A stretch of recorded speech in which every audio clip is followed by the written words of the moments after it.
Ladies and gentlemen, welcome to another episode of Lakeside Drive's F1 podcast. It is great to have your visual company, your audio company, and for this episode, the other Thomas. As I would always say, my friends and yours are two Thomases. This version is the Tommy T. G'day, mate. G'day, how you doing? Mate, I'm very well. Thank you for having me here in your house. Welcome. Welcome, viewer, to a beautiful apartment in Melbourne. The fortress. It is, you can't see, but behind is two televisions, the optimum setup for watching Formula We might One. post a photo somewhere if you require. I think that's a good vibe. Yeah. Why two TVs, Tommy T? Well, I am a bachelor and decided that I really wanted two TVs. I was listening to a podcast to someone who watches a lot of basketball. Basketball happens at the same time. There's multiple games happening. So in order to do your job well as a reporter, you're probably watching a lot of games, some on mute. And I was like, that's a cool idea. So when I was looking and I bought this place and I was like, kind of want to do two TVs.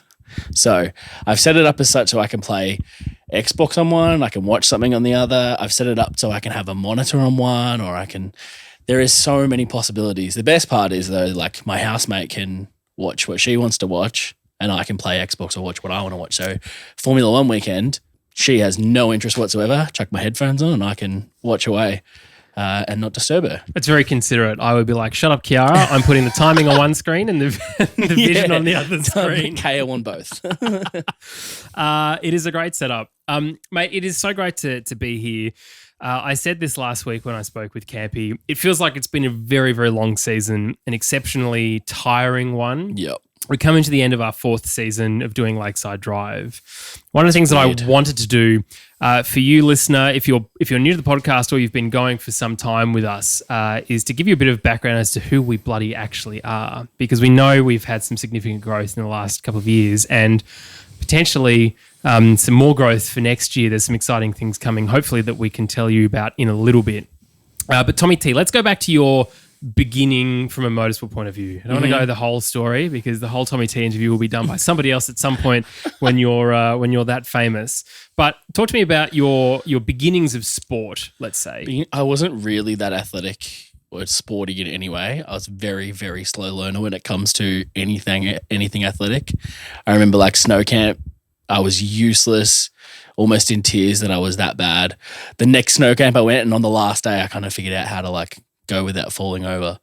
And it was determination and going many, many, many times. So it's not something that comes naturally to me, but I do really enjoy sport. And I think I do have that more analytical eye and I can understand. So I love basketball. I can watch basketball from a tactical point of view and understand what's happening, how the chess pieces are moving. And that's what really excites me, I suppose, about sport and especially motorsport.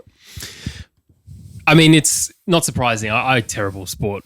That's at sport as well. Unlike Campy, who's apparently God's gift of. I'll flash up a photo of Campy and of current Campy with a photo of young Campy. Wild, yeah, mind blowing. High school emoji. Campy was just apparently a bit of a stud. Yeah, so I mean that's according to him. There is nothing about that that anyone else has actually said. But it's interesting, isn't it? Because I think, it's funny because I look at Michael Laminato. One of the things that he puts up on his website is those who can't do talk about it. It's like those who can't do teach. Yeah. And it's interesting us sort of finding our rhythm in this space. You are a basketball player now, though, as well. And you do love it. I do love it, but I'm not good. I make no attempts to say that I'm better than I am. And you are very good at go-karting. I'm better than both. I'm better than anyone else in Lakeside Drive as it stands. According to the last time we tested that, I was better. Which is why in the box of neutrals versus Lakeside Drive off, you are a go-kart person. Oh, it's a worry. Which is tough because I'm pretty sure Rob James has done some competitive go-karting.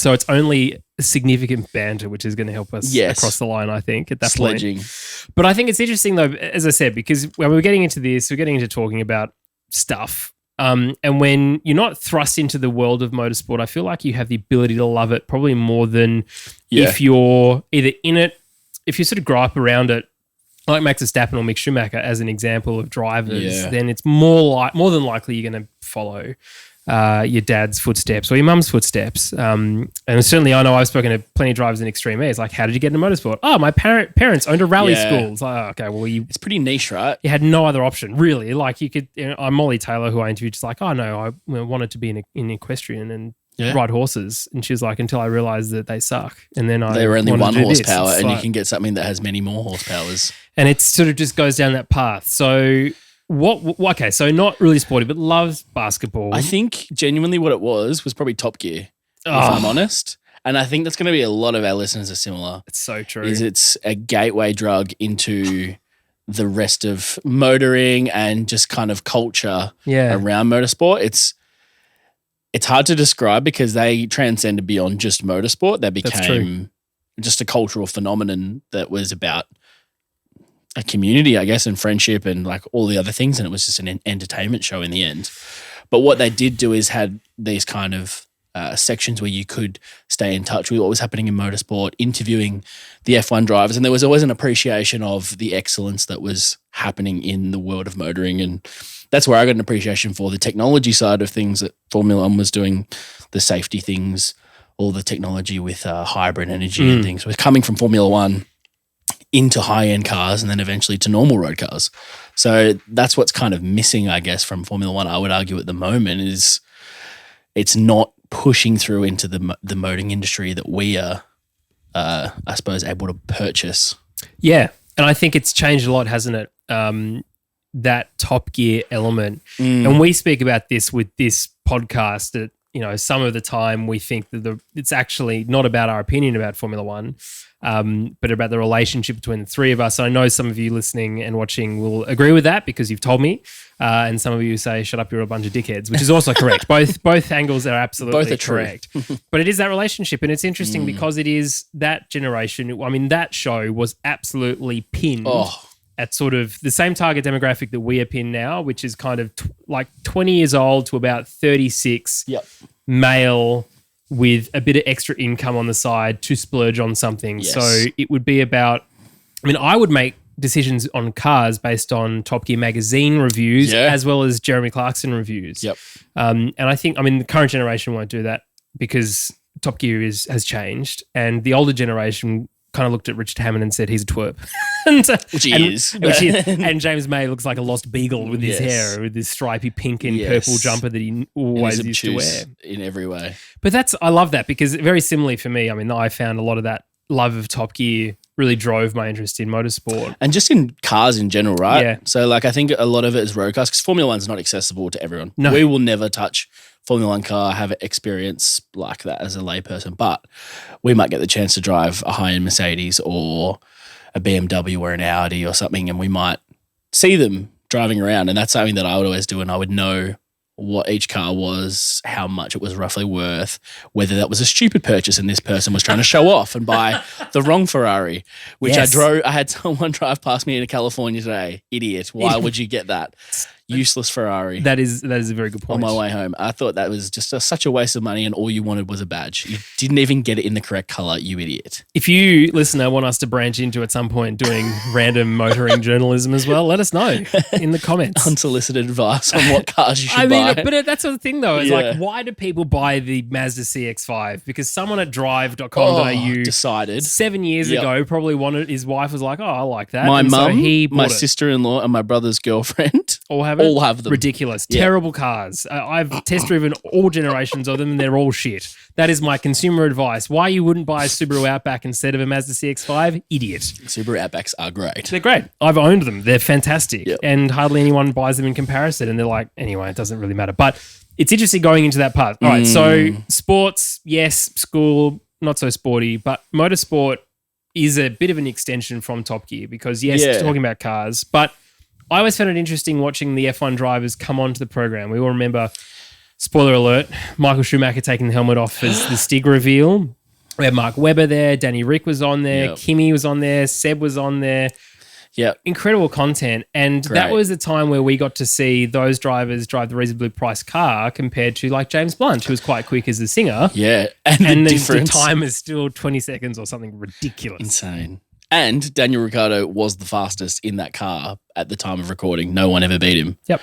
So in the same machinery around the same track, Daniel Ricciardo is the fastest to ever do it. Still the fastest. Still the top 5, Yes. one of the top 5 drivers on the grid, even if he's not on the did grid. it while singing and relaxed. Yeah. I mean, Lewis was pretty relaxed when he did his lap. Yeah. But Daniel was just as calm and smooth. And that's car control. And that is pure ability because they haven't driven that car a lot. It is not tuned to their liking. It is a useless piece of garbage as a car.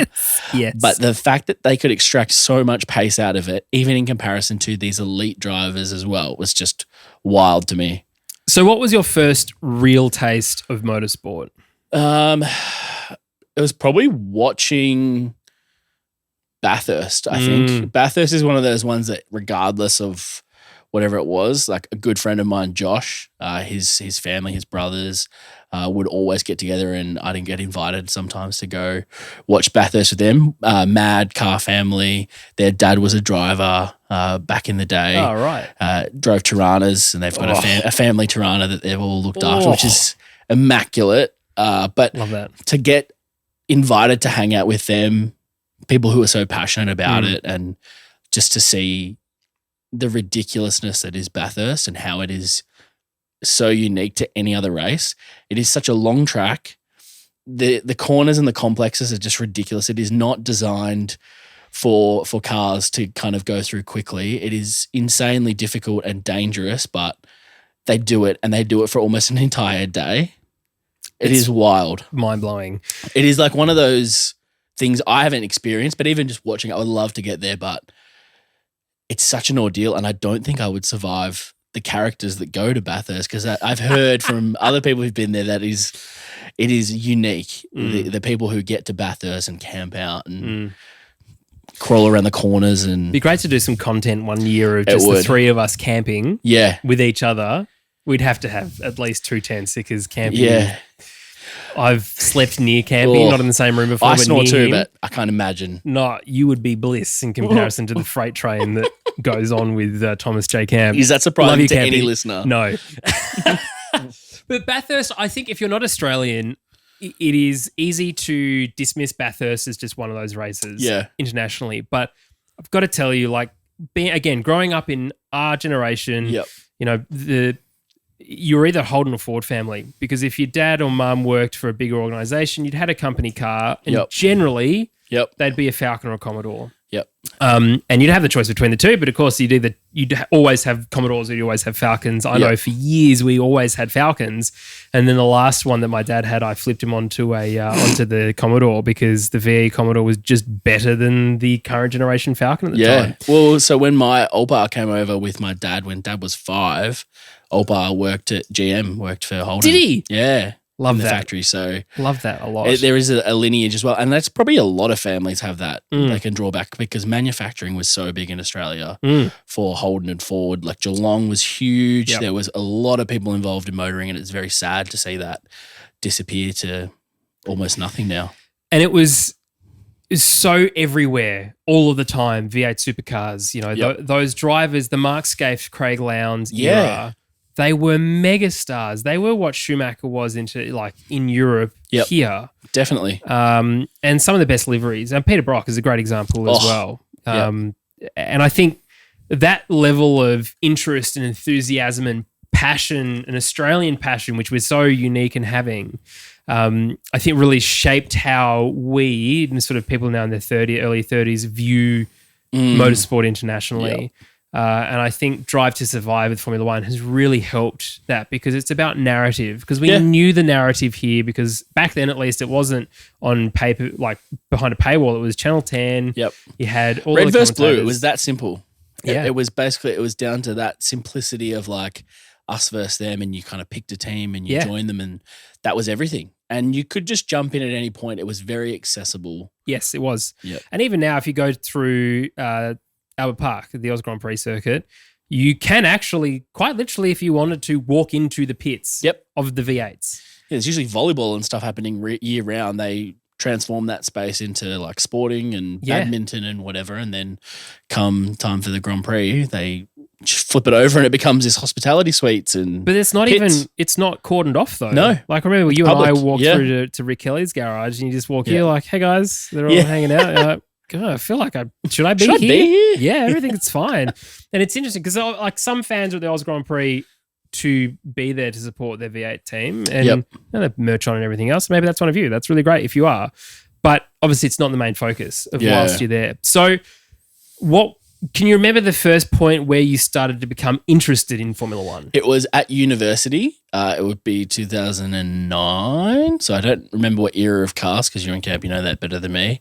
But I was at university on Chapel Street at Swinburne back when it was there, and I could hear them from Albert Park kilometres away. You and Frey have that same story. Really? You plus probably everyone else going, I was at university and heard them. Anyone within, 10 kilometres in that era, kind of before we went to these hybrids, you could hear them across Melbourne. It was ridiculously loud and it was intriguing what is going on over there. And then I remember just being able to get there for a practice, I think it was, because it was cheaper and you just wanted to go see what it was.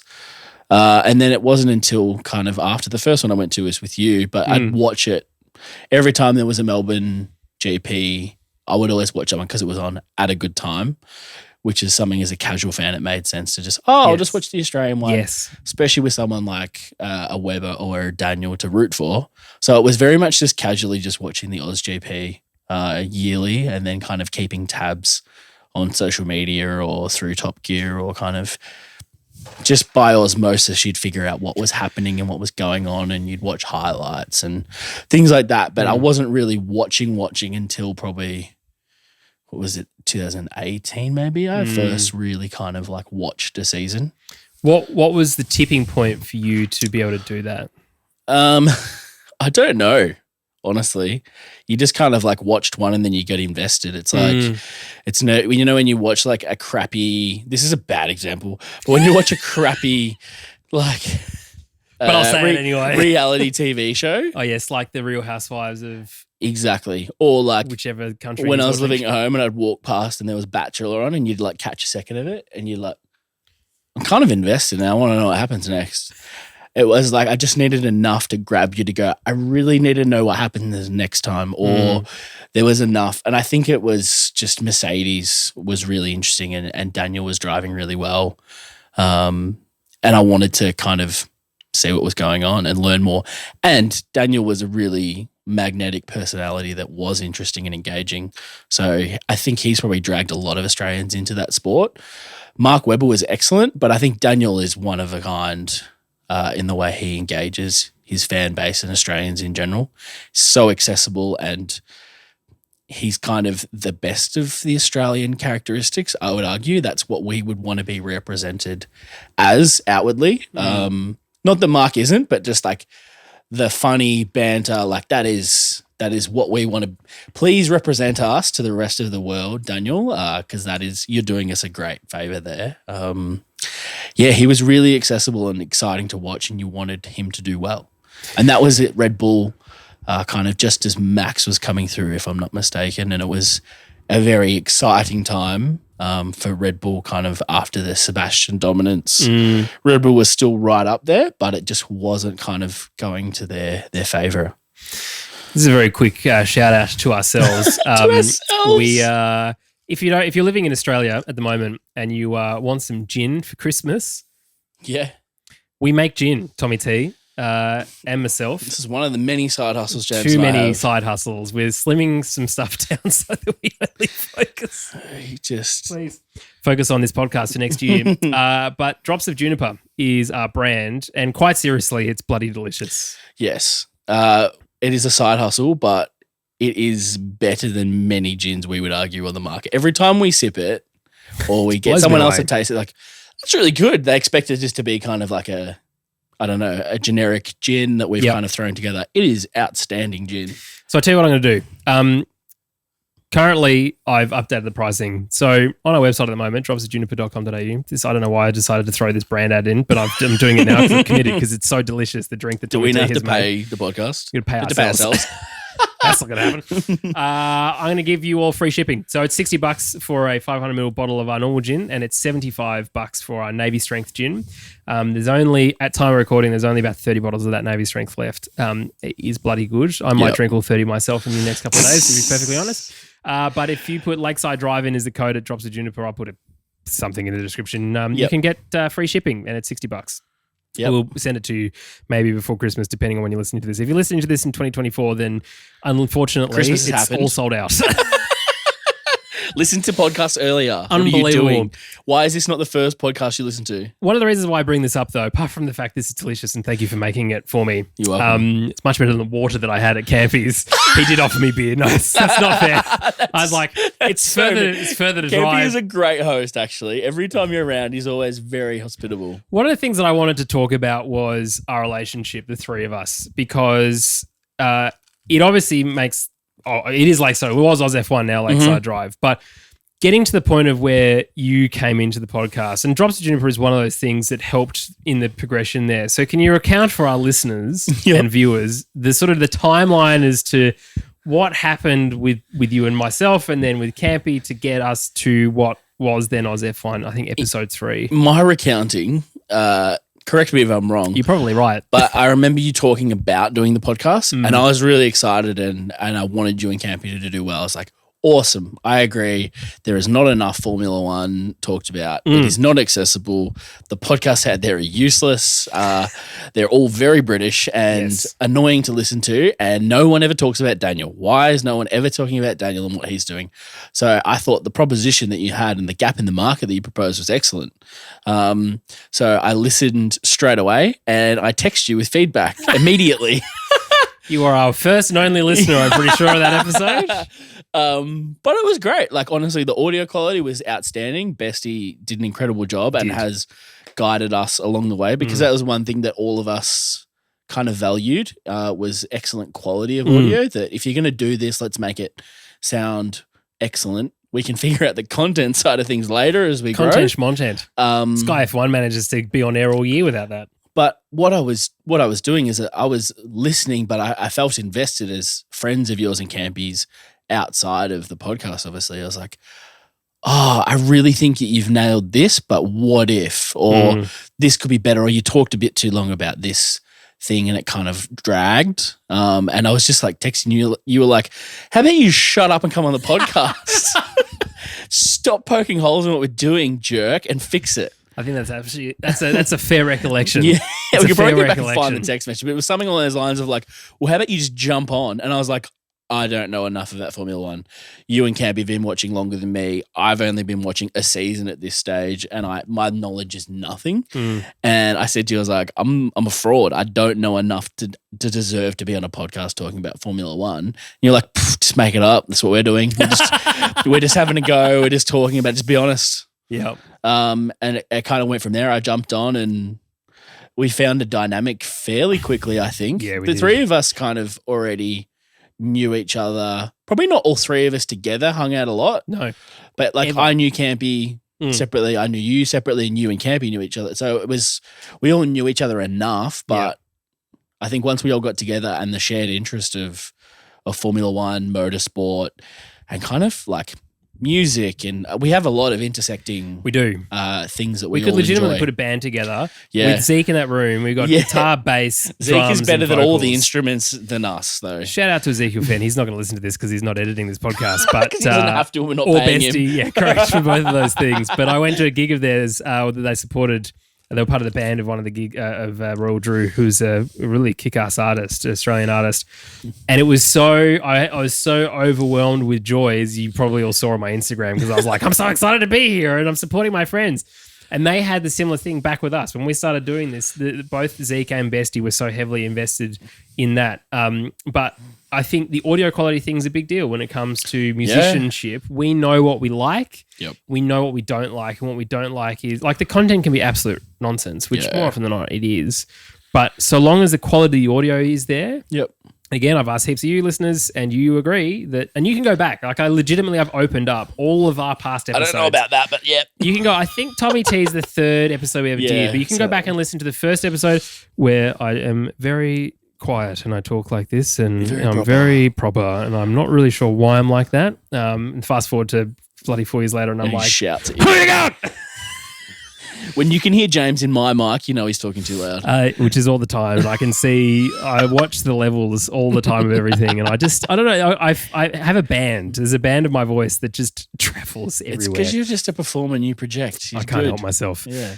So that's a timeline. We were thinking about doing gin, I think, before that point. Yep. And we were also doing some coffee stuff as well. So I want to actually get into a little bit of the coffee stuff because your journey in coffee roast, I mean, you make some of the best coffee I've ever had. So kind. And shut up, St. Ali. It's not the best here. Valtteri Bottas and everyone else, they keep going there. You messaged me that straight away, and then you posted it. I posted the message I then sent you. I was like, why do these people keep going to this cafe? The beans are fine. They're better than a lot of other. They're better than the former sponsor of Williams. Yes. Anything is. Yes. Dirty groundwater is. But talk to us about your coffee journey because you obviously went to university. Yep. Obviously, you don't study coffee roasting at university. No. So what is the path of separation? So I was studying graphic design and business, and I needed some work because, like many university students, I didn't have a lot of income and I needed to fund my lifestyle. So one of my friends, Caleb, was working at a coffee roastery and said that he was going away to do a coffee buying trip in India and needed some cover for 2 weeks. And could I be a casual help, lift, pack, move things, just general kind of labor stuff. I did a week and Damien, who I worked with, was excellent and really kind of showed me the ropes. And then by my second week, he was like, do you want to have a go at roasting? Which just is unheard of. And people out there who are baristas and know about coffee know that getting into roasting is one of the hardest things to do. You kind of have to pay your dues and you have to toil through the coffee industry on the coffee making side of things to get a shot at the other end. And I kind of just lucked into the backwards way of doing it. I did not know how to make coffee before I was roasting coffee, to put it that way. I did it completely backwards. Wow. So it was just kind of a casual job that I had while at university, and then a position opened up full-time, and I was like, I can do both. So at the time I was doing full-time university in a double degree of graphic design and business.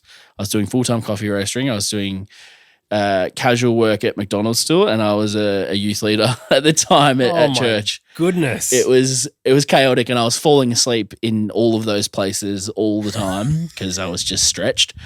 But I'd argue it's sometimes good to stretch yourself and see how far you can go, to know your limits and know what your capacity is. But kind of fast forward, I progressed through uni. I actually did half of both my degrees, so I count that as a degree. Full degree, fine. That counts, right? But I got to the point where there was more opportunity, I thought, to continue in coffee because it was a unique industry and I could do those things. I felt that continuing to do design would be beneficial to learn, but I didn't need a piece of paper to do business. Same with design. I could continue and learn lots of things. And that's kind of one thing I found doing the design degree. There wasn't a lot of teaching of design. It was confirmation of your abilities. It was less like, I think TAFE is very more instructional in how to design and how to work through these things. It was more the degree side of it was very, here's a brief, do it, prove that you can design. And I didn't really enjoy that. And again, if I wanted to do design outside of that, what's a piece of paper going to do for me? That experience wouldn't trump in the end. So I chose to leave uni and go full-time into coffee roasting at Five Senses Coffee, who are excellent and I still remain really good friends with a lot of the people there. And they're still really collaborative with what we do at Common Folk. And yeah, eventually made my way to Common Folk, which is a smaller roaster in the Mornington Peninsula with good friend Sam. And yeah, we've kind of grown that business and I've progressed from kind of jumping in. I kind of went sideways from roasting into sales because that was the need that happened when I jumped across, and back into roasting and progressed through roasting, and now I'm the GM of the wholesale side of the business. It's great. Yeah, so it kind of just happened. I didn't like coffee. I didn't drink coffee. At university, I was getting a cappuccino with multiple sugars, and that was kind of what I thought. I didn't drink coffee before university. It was just kind of like, oh, this is what I'm supposed to do at uni. I'll grab a coffee. And then slowly you're introduced through work. This is what coffee can be. I was like, it blew my mind how different coffee could be, how unique. It doesn't just taste like chocolate, nuts, caramel, tiramisu kind of generic coffee flavors. It was really unique and interesting and fruit driven and floral and all these kind of different acidities and things. It was wild to me. And once that was opened, like anything, it's probably like chefs and people who are into viticulture like yourself and wine, how unique something that we think is just wine, red wine, white wine, coffee, are these blanket terms that we have, but it's so unique and different. And that's what interested me, was how wild it could be. So here I am. I think it's coming into I'm about to hit 12 years of coffee roasting, which is wild to me that I've been in an industry for that long. Yeah. And I've learned a lot. You're very, very good at it. Thank you. And I know the people who know you as well are very proud of the fact that you've recently become GM at Common Folk. That's great. I know some of our listeners actually have switched to buying Common Folk coffee because they know that you roast it. You've got a team as well. You're not roasting everything. No, I'm not doing everything anymore. To do that, but it's great. So yeah, if you want to drink some of Tommy T's coffee, go to commonfolk.com.au, I think is the website, and buy some. I mean, there's seasonal blends filter. I'm a massive batch brew guy, and every time I pop down, you're like, one of the things I love is you're proud to show me what you've got. Yeah. And I think compared to if you're thinking about, well, why do I buy coffee from like a boutique roaster or a smaller roaster? It's because you've got connection with the actual farmers, right? Yeah, and that's something that we've really pushed. A lot of the times you can just go to an importer. They'll have a suite of things that they've bought to Australia and sitting in a warehouse that you can purchase. Spot is how we refer to it. But something that we've really tried to do is connect with a producer level. So going to country, working with the producer on their needs, requirements, prices that actually cover their cost of production, so they have a good cost of living balance. That's a big thing. So a lot of coffee is determined by the C price, which is a very arbitrary number that Starbucks use or those kind of global people use as a reference to when they're buying coffee. We like to throw that in the bin and really work with the producer and go, what is it costing you to make? What is it costing you to pay pickers and other staff members? We need to cover those costs, and we need to work on a margin to make sure that you're building a sustainable business yourself. We've done a lot of work in Uganda and Colombia, and we've got a really strong partner in Brazil as well that we're really proud of. But we've been bringing in some of the best Ugandan coffee ever, I would argue, really pushing processing, so natural processing and anaerobic fermentation, which is wine terms that you'll love because you love a natural wine and that is your favorite kind of thing. Incorrect. But really driving forward, Uganda suffered some genocide and terrible things, and it really set back the coffee industry. So it's exciting to work with the community there and show what things can be. And we've seen massive change in that community and the opportunities now for the people that we've been working with. And then in Colombia, we've partnered with the World Barista Champion, which is like the F1 world champion. It is the best of the best baristas. Diego, who is an excellent barista and friend of Common Folk, and we've been buying his coffee for I think 3 or 4 harvests now. And we were buying that before he won the World Barista Championship. So it was really good to be supporting someone excellent and then confirmation of his excellence to come through. But some really exciting coffees coming from there. Experimental processes, which is really unique and interesting coffee from Colombia that we've just landed and we're about to release. It's exciting to see that side. A lot of coffee companies remove themselves from that side of things, and we like to celebrate. And a big thing we talk about is partnership. And instead of like, we're just buying a product from you, it's no, we want to make sure that your business is thriving so our business can thrive, and we're buying from you in 10 years' time. If your business fails, we feel like that's a failure on us and not working with you on collaboration. And we want longevity, not just, hey, we're here to buy one thing 1 year and then we'll disappear and you'll never see us again. That's the worst kind of business we can think of. We want to really work on growing together. It's genuinely an amazing thing. And as I've said, you can buy some coffee. Do you ship internationally? Mm-hmm. Yeah. So wherever you're listening. A little bit more expensive, but buy more and it'll cover that cost. There might be a thing. I don't know. We might put a discount in. I'll talk to the powers that be. I mean, which is might me. Make I his guess own if I'm decision. the GM, I'll just do what I do. Who's in charge of me now? If there's a link in the description below, then there's something special podcast for our maybe just for our international listeners. But I think we can make something happen. It is an amazing thing what you do. We are very proud. I'm very proud of you, the team that you've built as well in that space. But we're not here to talk about coffee. We're here to talk about you, and that's part of you. That's enough. But I think one of the things as well that I'm very grateful for our friendship is that like the Roasters at Fives did for you to sort of open your eyes to what is good. Like I sort of would prefer certain coffees, but I didn't really understand why. Mm-hmm. The education piece, I think, is really important. Yeah. And what you've done in that space with us is great. Even Campy drinks common folk coffee. Like he will say to me, he's like, I don't want to drink that other shit. I only want to. I mean, he's still a milkshake. And I apologize to all my friends and people who've now experienced what coffee can be because they can't go back and they always regret that and find that frustrating that I used to be able to just go anywhere and get any old coffee and get any old milk and add sugars and whatever. But now I know what coffee can be. I can't go back. Yep. And I've ruined it, and I apologize. And you're probably similar with wine. You 100%. Do that to everyone. You expose people to excellent wines, and then they get frustrated. They have to spend money. We'll go out, and I'll be like, "Oh, I know the wholesale price of this, and this." That's overrated. It's like what? That's like a 70% markup. That's too much. That does happen. Yeah, but I think it's great. It's cool to know people in that sort of space.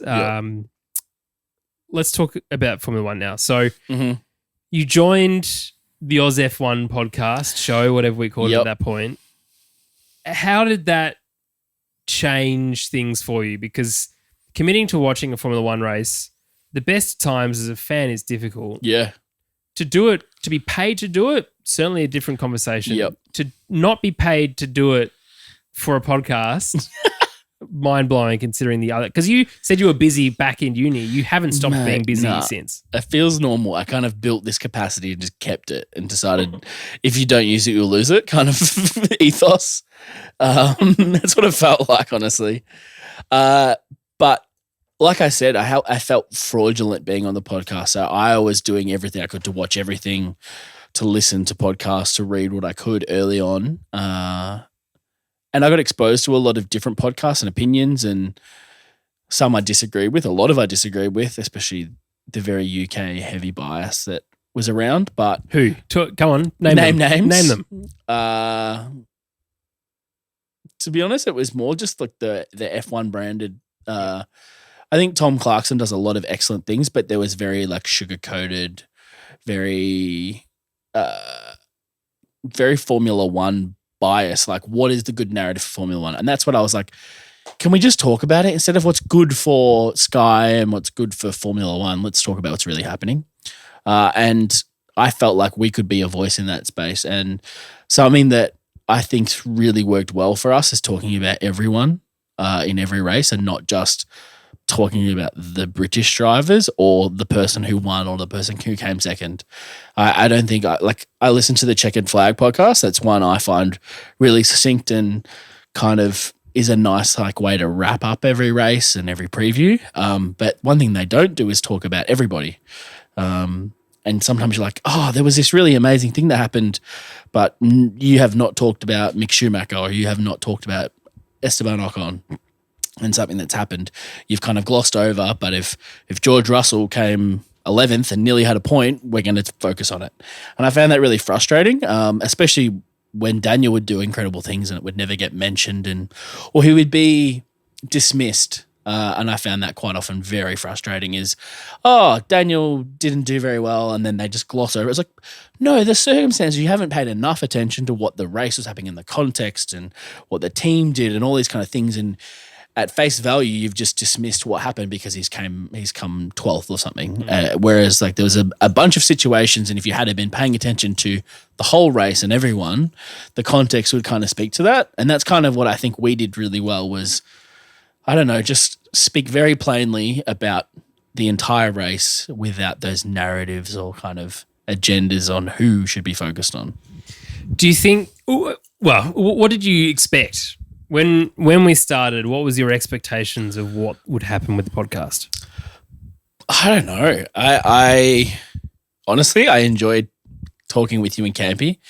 It was kind of nice. I was like, I didn't expect it to be much, honestly. I thought this is fun. If we do this for a year, 2 years, and we have fun doing it, that was fine. And then we throw it in the bin. Like, who cares? Who cares? Like, do you know what I mean? It was going to be, we had 2 years of fun hanging out, talking about F1, and it was like a nice thing that we had together that we could talk about. And then people started listening and responding and enjoying it. So we felt kind of a responsibility and I don't know. A responsibility is a good word to like respect the listeners' time and try and engage with them and give them what they were asking for, which was continued focus on Australians, and not just Australians, but everyone equally, not just the British. And it's been a very common theme, hasn't it? Something it's popped up constantly. Everyone and lots of our British listeners will agree to listen to us because we're not British biased. Yeah. And which I think is a missed thing for the British podcast, is that they misunderstand their audience, their own audience. Yeah.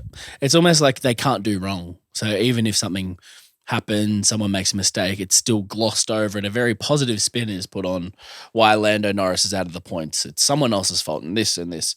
Sometimes you just don't have a good race or you make a mistake. But that didn't feel like something that we were hearing. So we entered 2020. Of course, that thing that happened, and we went remote. And that was okay. I think you and I handled it a lot better than Campy.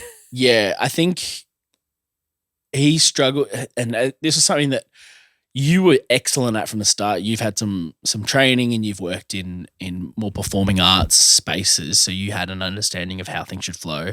I feel like I had a good intuition on things, on how to like sit back, not talk over people. That was something Campy had to really learn, and he's got so much better. He's excellent at it now. He's way better. But for a bit there, it was hard on Zoom because of the slight delay or whatever it was, and we had to work through that. But I think we got to a space where it was good, and to be honest, it was convenient, where you could kind of continue your day. I know at this time I've got to log in. We can do the podcast, and then we can log out and get on with what we do. But I did miss the kind of the magic, for lack of a better word, that would happen with three in the room. Yeah. The Zoom podcast was interesting, and I think we did a lot of good stuff, and we learned how to be more professional and give each other space to talk and not talk over each other. Or Campy early days would always go for a joke, even when it was talking over someone, and just messed the podcast flow. And he would love, you would say a joke before we started recording and he would just copy that joke and say just it again. Joke stealer. Yeah, or something I would say that I wouldn't say on air. Yes. But like, it's like, okay, this is a joke for three mates that we know is funny, Campy, but it's probably not appropriate, and it's probably not something that we should share in a public forum where people can keep receipts and bring this up at another time. Yes. It's like a very kind of specific man. He would say it anyway. Yeah. We love honestly, him anyway, can you speak quickly to the amount of editing you've had to do to save that man and his career and his partner's career and the things that he could be in trouble for? Yes. But also, do you have all of that hidden away in a folder? Yeah, just in case there's blackmail. If someone ever breaks into my Dropbox, they will find all of those recordings. I'm not sure it matters necessarily as much at this point in time. It might in another 4 years, but yes. Look, there's certain things. Look, and I left it. It's like talking about Danica smiling, dude. I left that in. Yeah. Normally I would take that out. This is the hot tip. This is my hot tip. This is not normally the roadcast that we use. Otherwise, I would press the button that corresponds with. I don't know what sound effect that would come up with. Actually, I can't hear it because I don't have any headphones on. That was a good press. Good, and it's still playing. But good. But it's an interesting time because you don't know where this can go. And I think one of the things that you and I were always thinking about was like future-proofing it to a point of like, well, what happens if this blows up? And it almost did in 2020. We almost had an opportunity that would have taken us out. Yep. Yeah, we were talking with someone that could have grown this really quickly, but it didn't come through. But it put us in the mindset of like, what if, hey, let's treat this not as a business, not as a job, but let's treat it with the professionalism that it deserved, so that if someone does listen, they will get the best representation of what we are at all times. And that was kind of what we wanted to do. I don't think we wanted to kind of make it stale or new to the podcast anyway. We know that the banter's what was our point of differentiation, and that we talked about everyone. So we wanted to keep that alive, but we wanted to also refine and constantly get better. And I think that's what we've done. I think we've got the podcast to a spot. I think we've all got much better. You were already excellent at presenting and podcasting. But Campy and I have definitely got much better in that respect.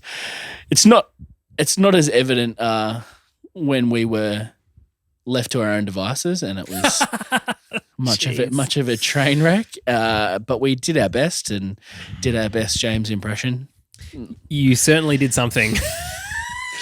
But so it was very evident, and I think Campy and I both got an appreciation for we needed a James. I think we all need each other.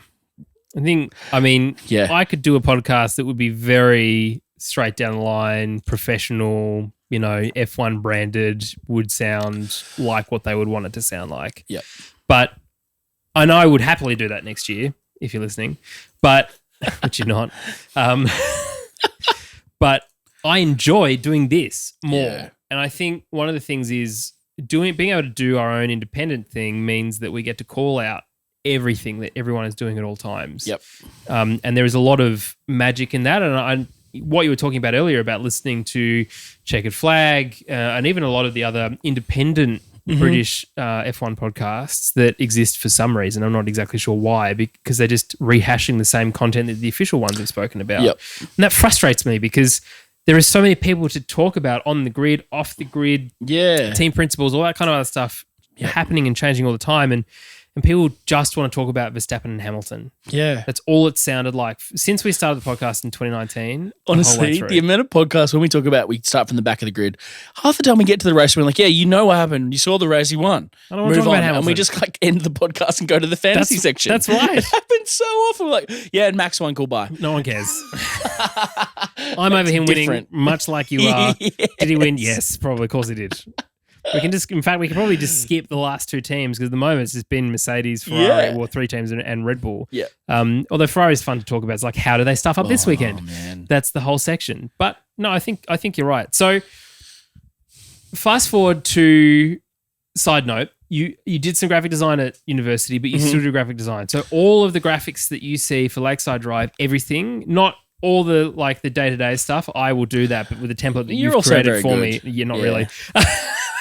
I use assets created by you to make it look okay. Yes. My graphic design element is Paint Plus, I will call myself in that respect.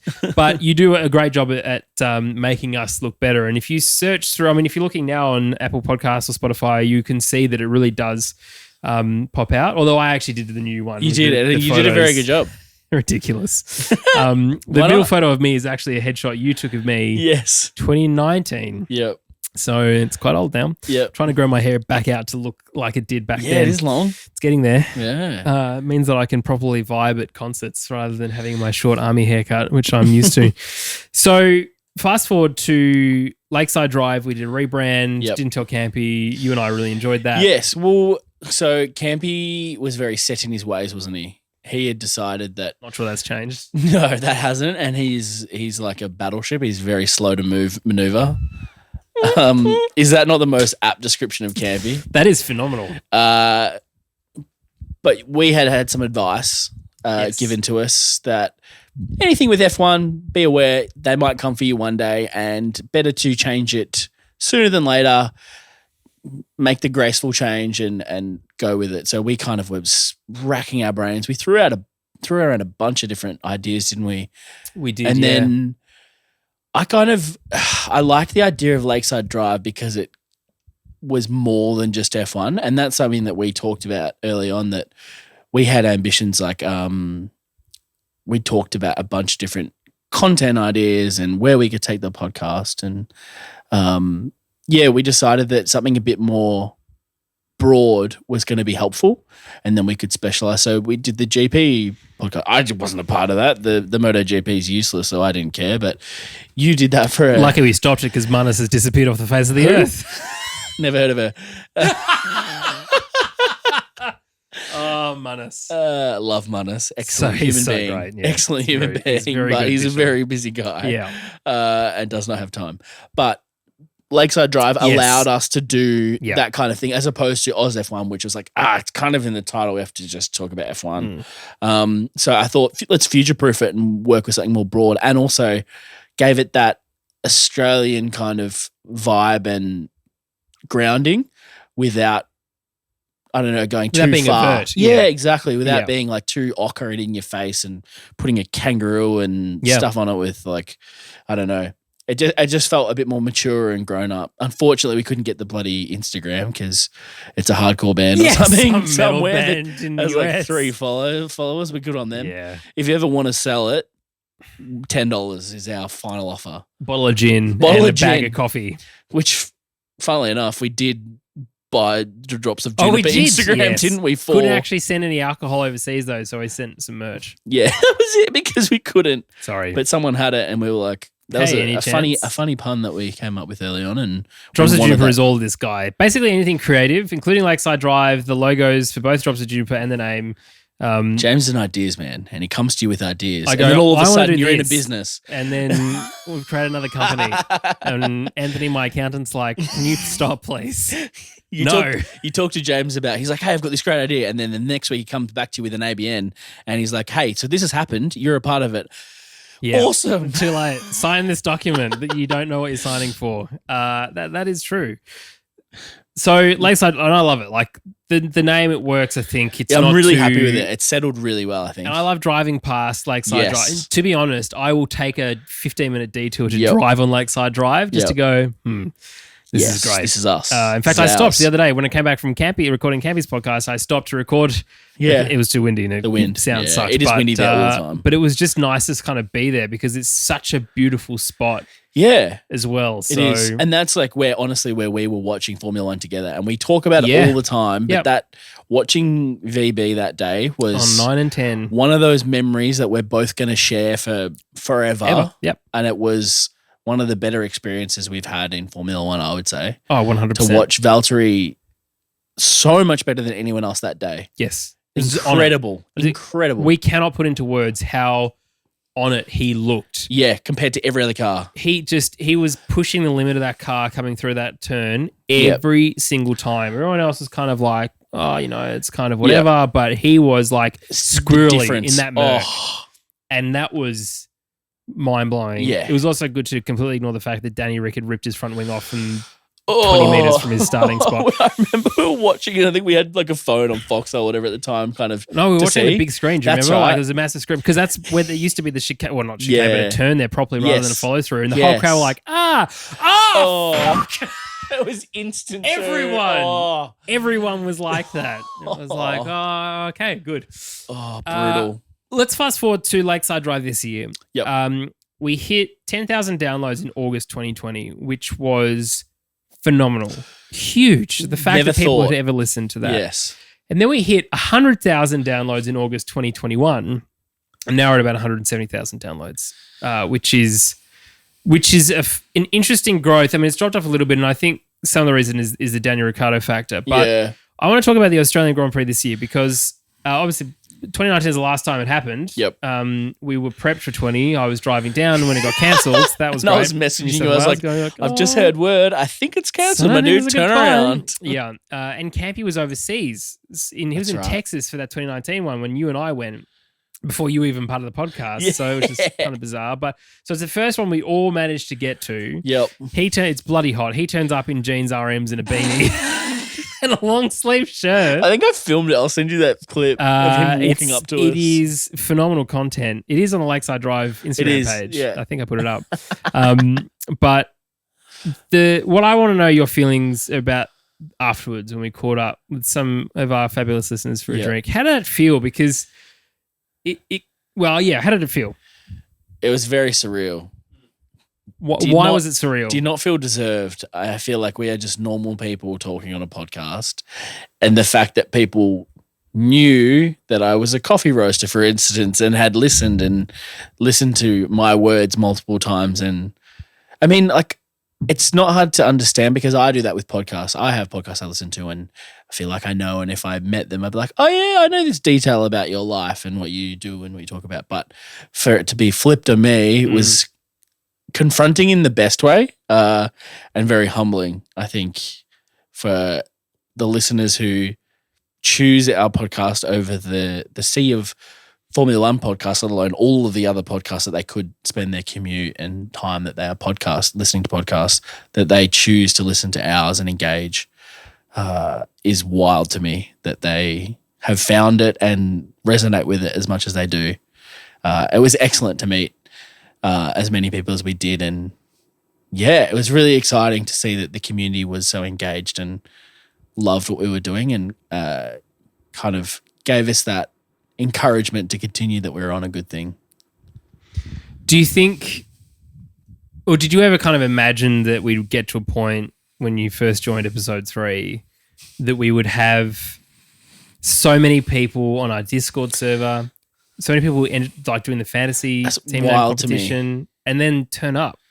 Like, I think I mentioned it to you the other day, the fact, like, and I should be better at Discord, but I'm just useless with communication. That's right, I've got it. I'm always on there. Thank you, James, as the advocate. And I'll carry it again. But even because I still have the notifications on and I see it pop up and I see the engagement, I just don't interact, unfortunately, because I forgot my password. But I see all the notifications and I read a lot of it, and it's great to see.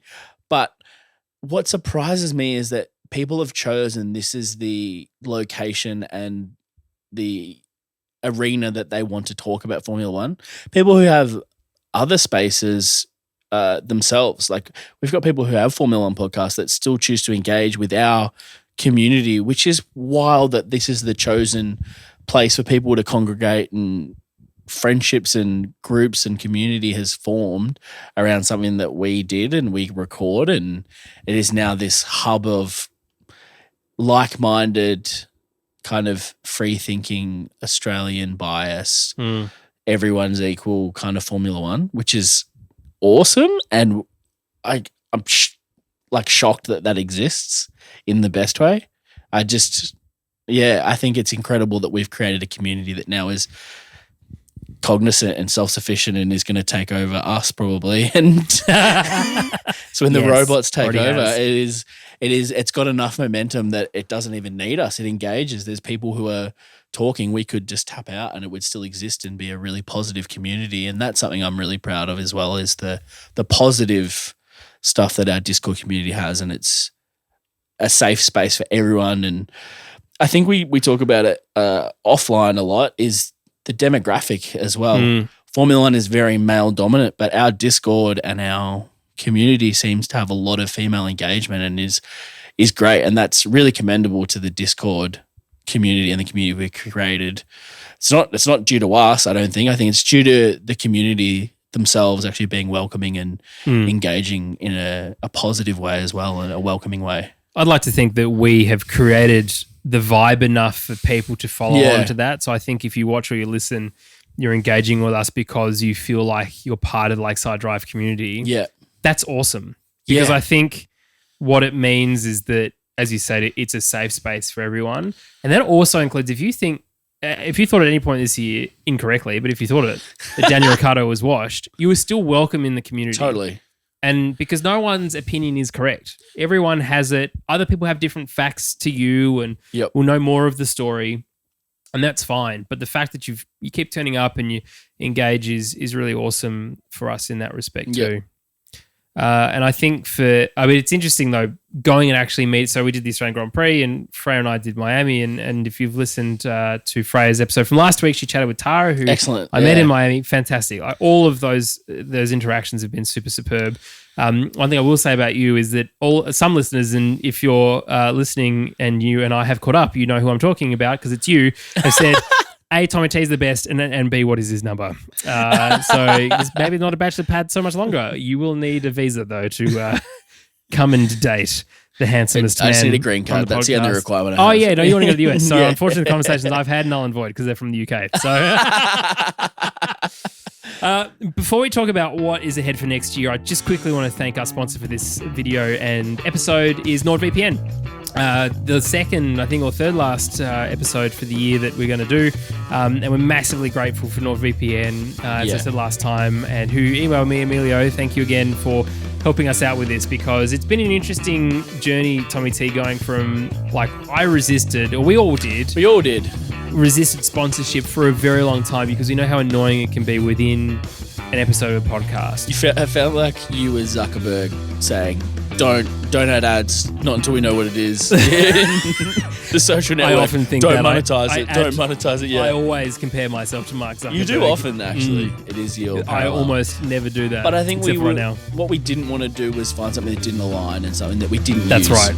Yeah, and I've said it time and time again, and again, it's the second app in my phone next to messages is NordVPN. So when I am doing some traveling around the world and I want to watch content or I want to have access to KO when I'm overseas because I don't have a TV license in the UK or I don't have Sky, and I don't, anyway, it's very confusing. It's easier to stay in the Australian vibe. Then I use the VPN.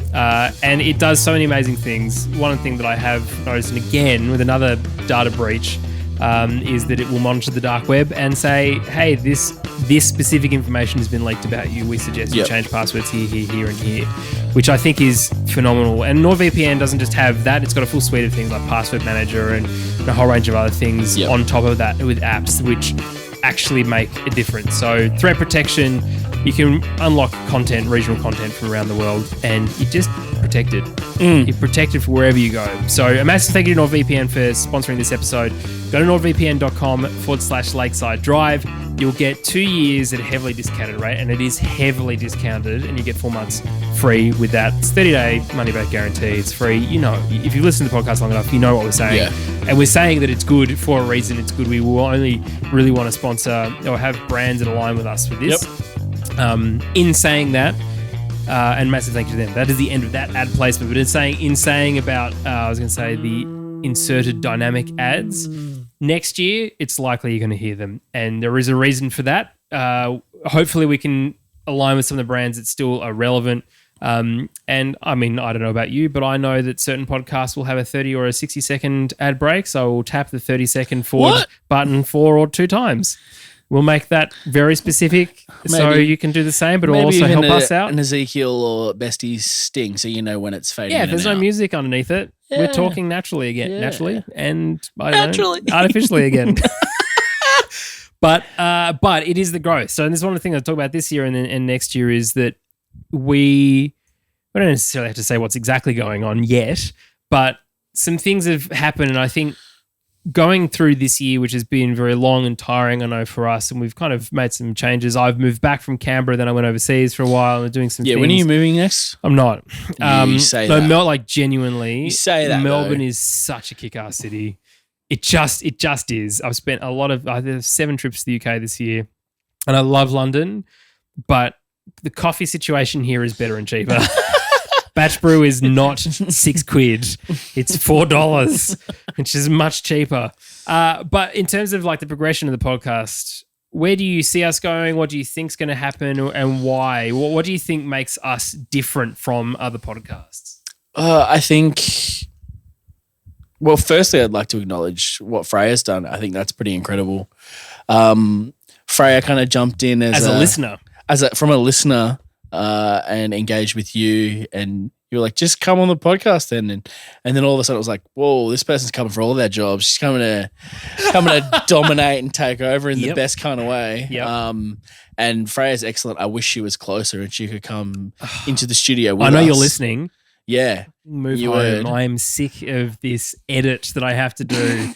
It's honestly disgusting. Like the work that James and Ezekiel have done on any of the Freya ones with myself, I apologize heavily. It's worth it, can I say? The content's great. It's the delay is just killer. But no, I think Freya's done an excellent job and has really positioned us in that other space of Formula One, which is more educational and kind of looking at other rather than just kind of the very narrative of the weekend. It's looking at the sport as a whole, as a job, as a business, as a career path. And I think that's really interesting and something that's been missing. A lot of the times we might find out about a past driver or something, but I don't think there's anyone really looking at these important people and really interesting people in that space. I think Freya's done an excellent job, and I'm really excited for her and us in general kind of looking into that space and really growing that part of Lakeside Drive. Yeah. Well, one of the great things is I know that right now as we're recording this, she's interviewing Laura Winter. Excellent. Which, I mean, you know, at the beginning of the year, she was a listener and she's now, you know, a solid part of the podcast, and she's talking to arguably the lead female digital presenter for Formula One. Yep. Who she has a regular line of contact with. Yeah. That's super cool. I think it's really exciting, and I hope that's one thing that is in the future. Like back to your question, is is maybe a little bit more access. I don't think we want to just get drivers and go straight to the top and like, I just want the most famous and I want the most important person. I think we want to find interesting. We want to find different, unique stories, and that's something that we've always found as well. I think you've done some excellent interviews, and I think the stuff that we've learnt from that and our listeners have learnt from that is really engaging. It's not just. I feel like sometimes people grab people for clickbaity reasons, and I don't think that's ever something that we've wanted to do. We've wanted to find engaging and interesting people, and that's something we'll continue to do. And I think what's exciting for us is we can continue a very interesting and fun podcast style that we've kind of fostered, and hopefully we've found a space that we can do that in a more relaxed and I'm trying to think of the word more.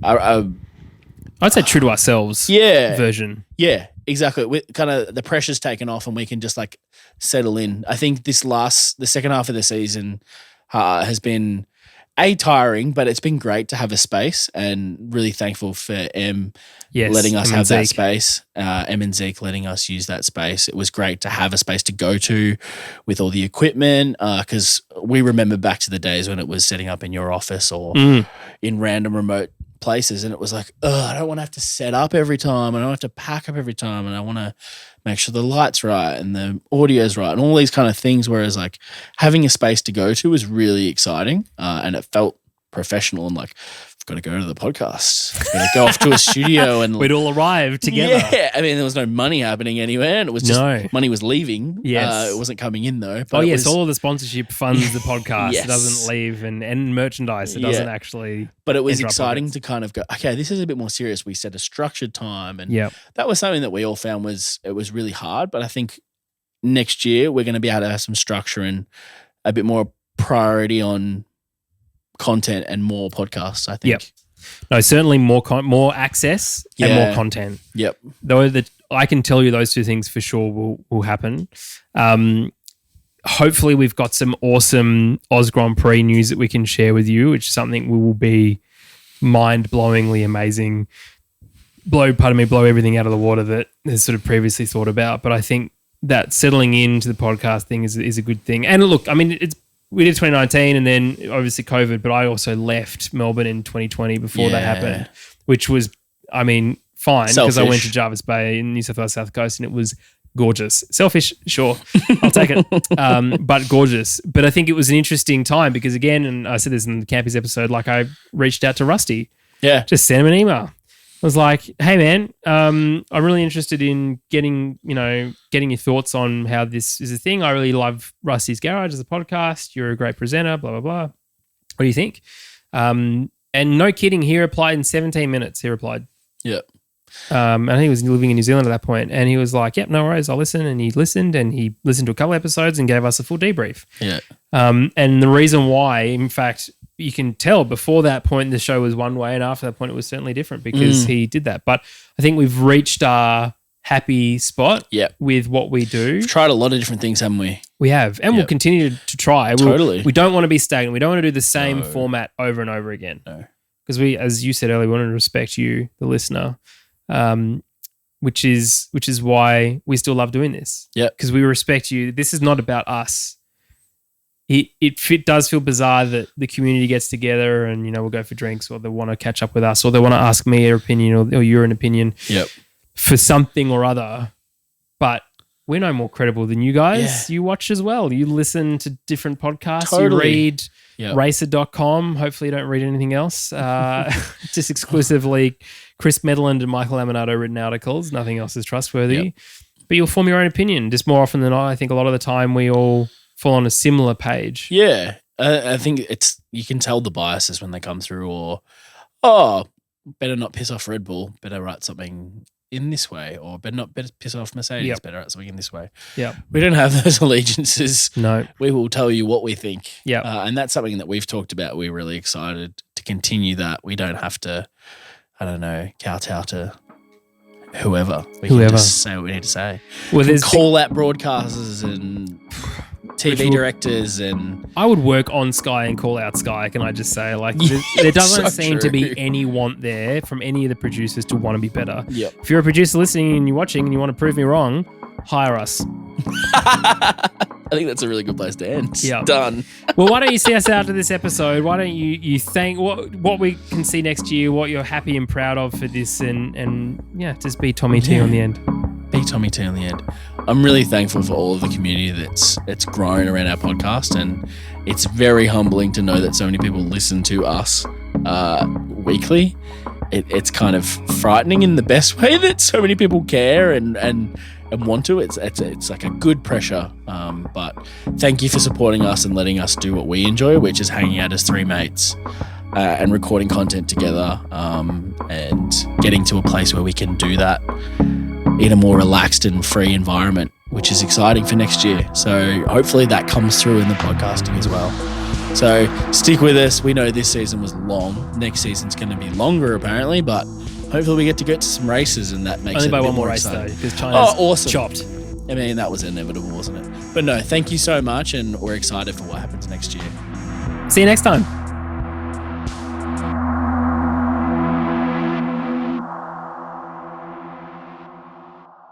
Put you in 3, which is your old channel. Let's see. Just good old times. Sometimes you just have to channel. have good old times. Let's bump you up a thing. I would feel off. awkward being in a different channel, if I'm honest. Why's that? Because it's Campy's channel. Dynamic Channel microphone. You're right. It is. And that's one that's got all the audio processing on. Thank you, mate.